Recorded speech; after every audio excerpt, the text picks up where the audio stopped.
Hello friends, welcome to optimistic studies. Optimistic studies में आप सभी का स्वागत है। हमने ABEO पेपर 2 का यूनिट 4 स्टार्ट किया था। यूनिट 4 में हमने स्टार्ट किया था राष्ट्रीय शिक्षा नीति 2020, जिसे हम नई शिक्षा नीति के नाम से भी जानते हैं।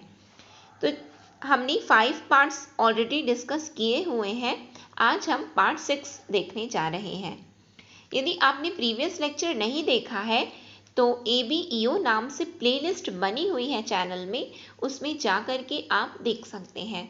तो चलिए फिर हम आज की क्लास को स्टार्ट करते हैं, जहां हमें देखना है राष्ट्रीय शिक्षा नीति 2020 नेशनल एजुकेशन पॉलिसी 2020 का पार्ट 6। लेकिन सेशन स्टार्ट करने से पहले, क्लास स्टार्ट करने से पहले, यदि आप चैनल पे न्यू हैं तो चैनल को सब्सक्राइब कर लीजिए और बेल नोटिफिकेशन को ऑन रखिए, जिससे हम जो भी वीडियो डालें तो आप तक पहुंचती रहे। साथ में यदि सेशन अच्छा लगे तो ज़रूर शेयर कीजिएगा, साथ में लाइक भी ज़रूर कीजिएगा। तो चलिए फिर हम आज की क्लास को स्टार्ट करते हैं।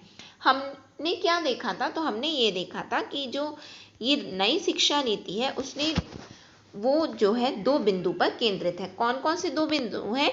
तो पहला तो है स्कूल एजुकेशन और दूसरा क्या है? Higher education. तो हमने जो है स्कूल एजुकेशन को देख लिया है। अपने पार्ट 4 तक जो हमने देखा है तो हमने स्कूल एजुकेशन को किया।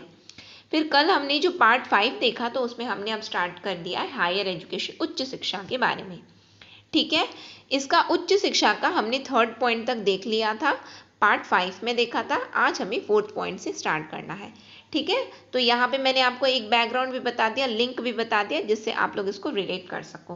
क्लियर है हम लोगों को? आइए देखते हैं क्या है रैशनलाइज्ड इंस्टीट्यूशनल आर्किटेक्चर, युक्ति संगत संस्थागत वास्तुकला।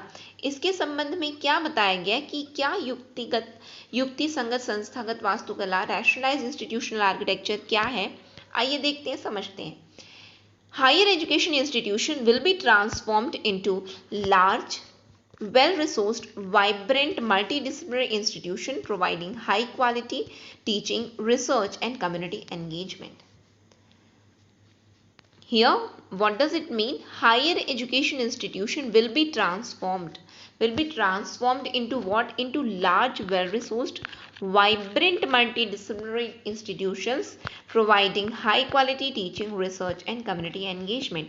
उच्च शिक्षा संस्थानों को उच्च गुणवत्ता वाले शिक्षण, अनुसंधान और सामुदायिक जुड़ाव प्रदान करने वाले बड़े, अच्छी तरह से संसाधन वाले जीवंत भविष्यक संस्थानों में बदल दिया जाएगा। क्या बदल दिया जा रहा है इन्हें? क्या चीज होना चाहिए?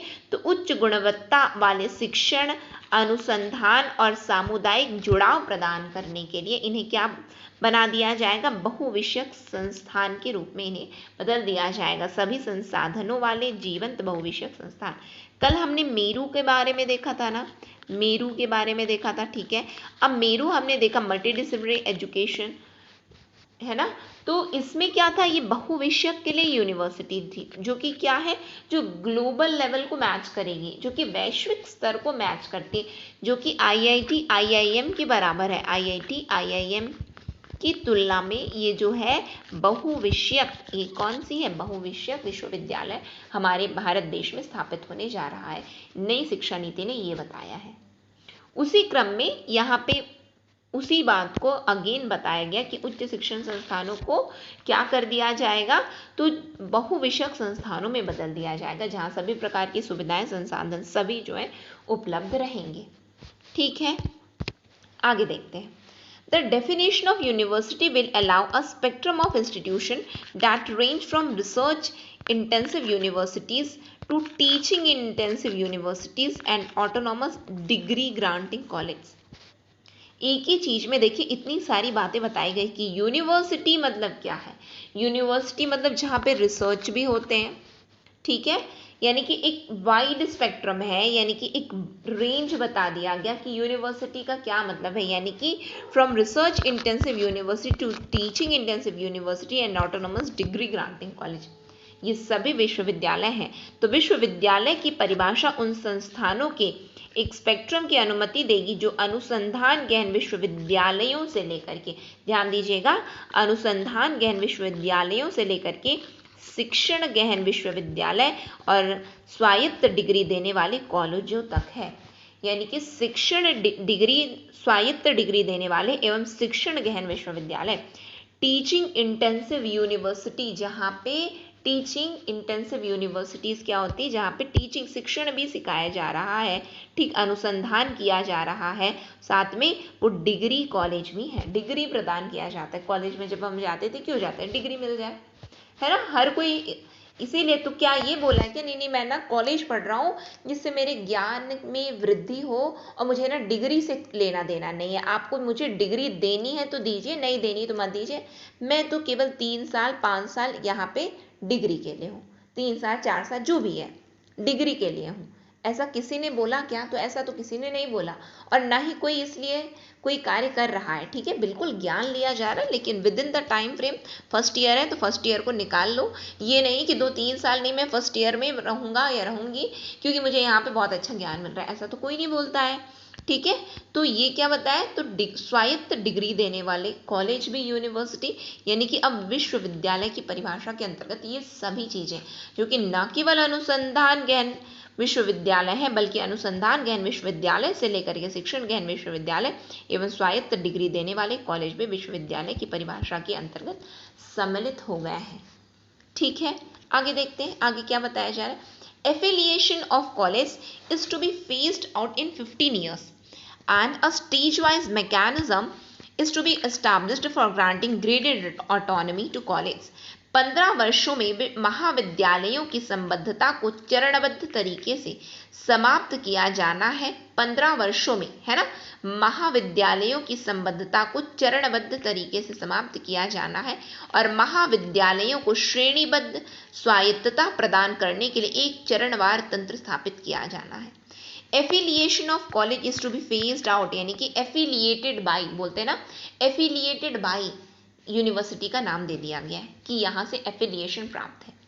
ठीक, तो उसको अब हम क्या करेंगे, उसको हम क्या कर रहे हैं, समाप्त करने जा रहे हैं। अगले 15 वर्षों में हम उसको क्या करेंगे, चरणबद्ध तरीके से उसको समाप्त कर देंगे।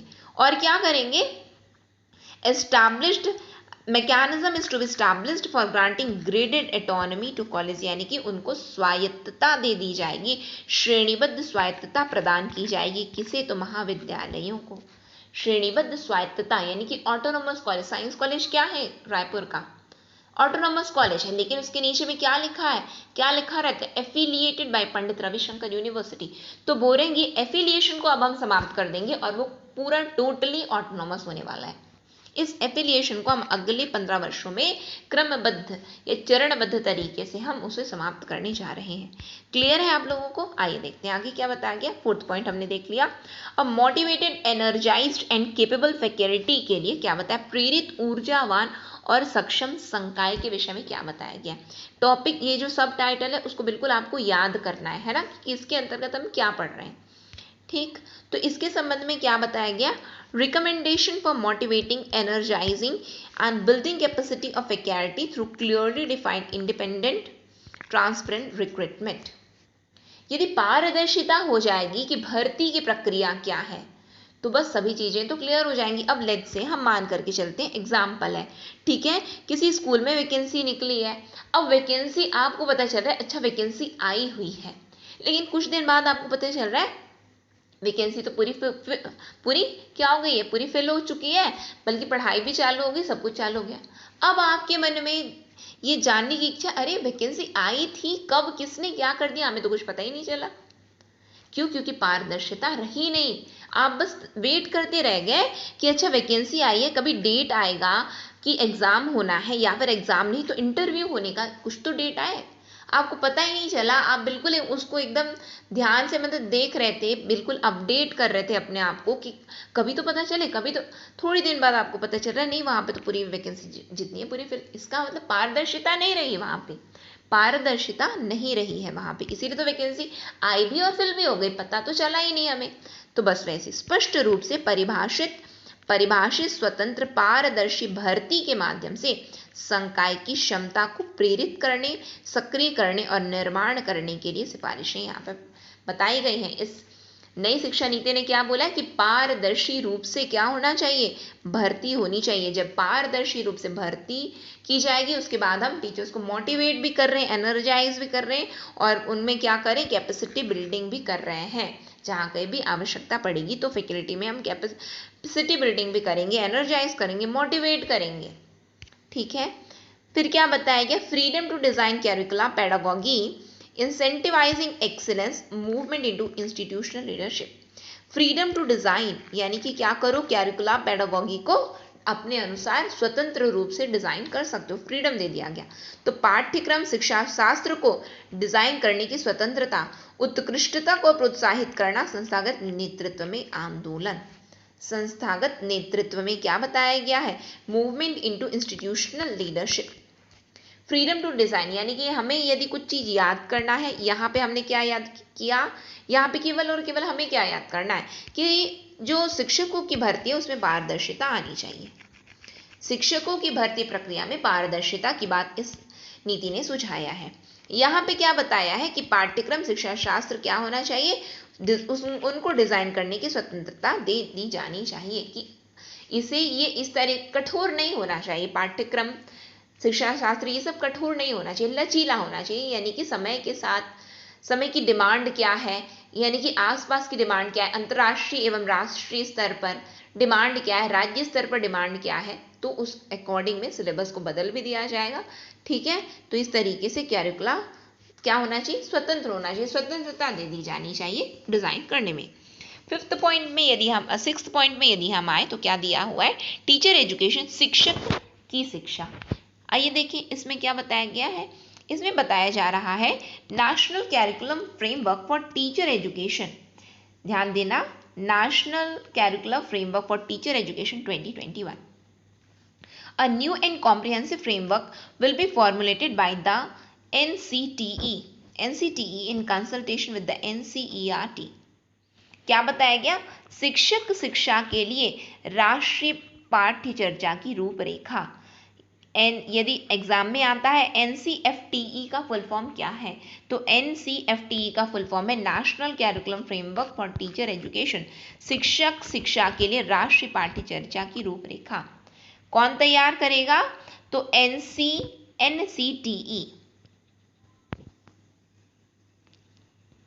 National curriculum for teacher education. National curriculum for teacher education क्या तैयार करेंगे, national curriculum framework for teacher education को तैयार करेंगे। ठीक है, और किससे परामर्श लिया जा रहा है, तो NCERT से परामर्श लिया जाएगा।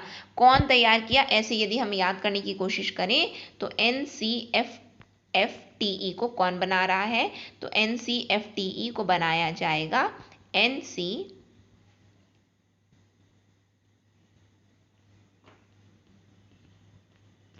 बनाएंगे। परामर्श किससे लेंगे, तो NCERT से परामर्श लेंगे।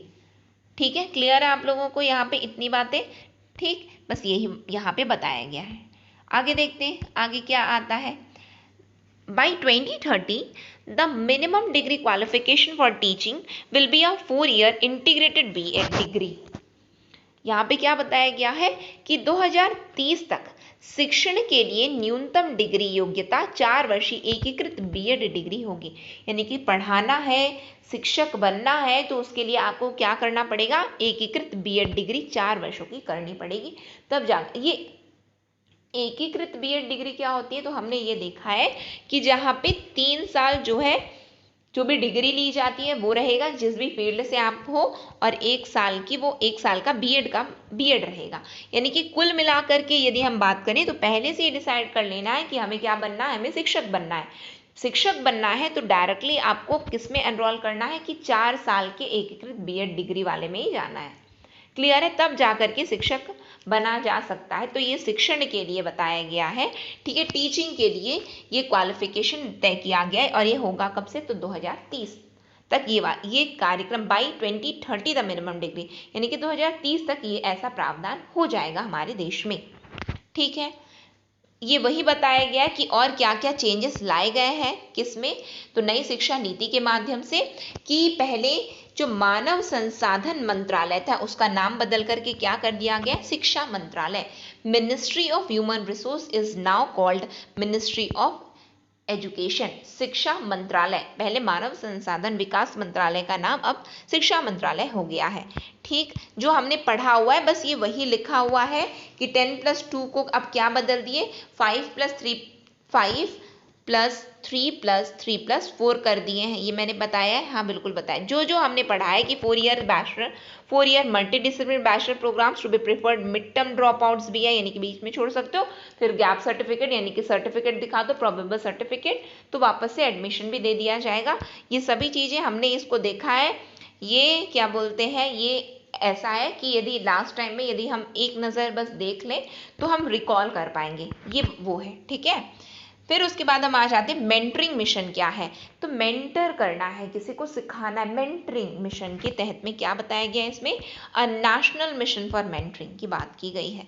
परामर्श के लिए एक राष्ट्रीय मिशन की स्थापना, परामर्श देना है, मेंटर करना है, मेंटर्स कि ये पढ़ाया जा रहा है, बिल्कुल मेंटर्स की गाइडेंस में पढ़ाया जाएगा, ऐसे बोला जाता है ना। तो इसका मतलब क्या है कि यहाँ पे क्या बताया गया, a national mission for mentoring. A national mission for mentoring will be established with a large pool of outstanding senior retired faculty. परामर्श देगा कौन, तो परामर्श देने के लिए उत्कृष्ट वरिष्ठ सेवानिवृत्त शिक्षकों को बुलाया जाएगा। परामर्श के लिए एक राष्ट्रीय मिशन है जिसके तहत में उत्कृष्ट वरिष्ठ सेवानिवृत्त शिक्षकों का एक बड़ा पूल होगा, जिनमें भारतीय भाषाओं में पढ़ने की क्षमता भी शामिल है, including those with the ability to teach Indian language, यानी कि जिसे भारतीय भाषा में पढ़ाना आता है। जिसे हिंदी भारतीय भाषा है क्या, भारतीय भाषा है क्या, ठीक है, इंडियन लैंग्वेज में जिसको पढ़ाना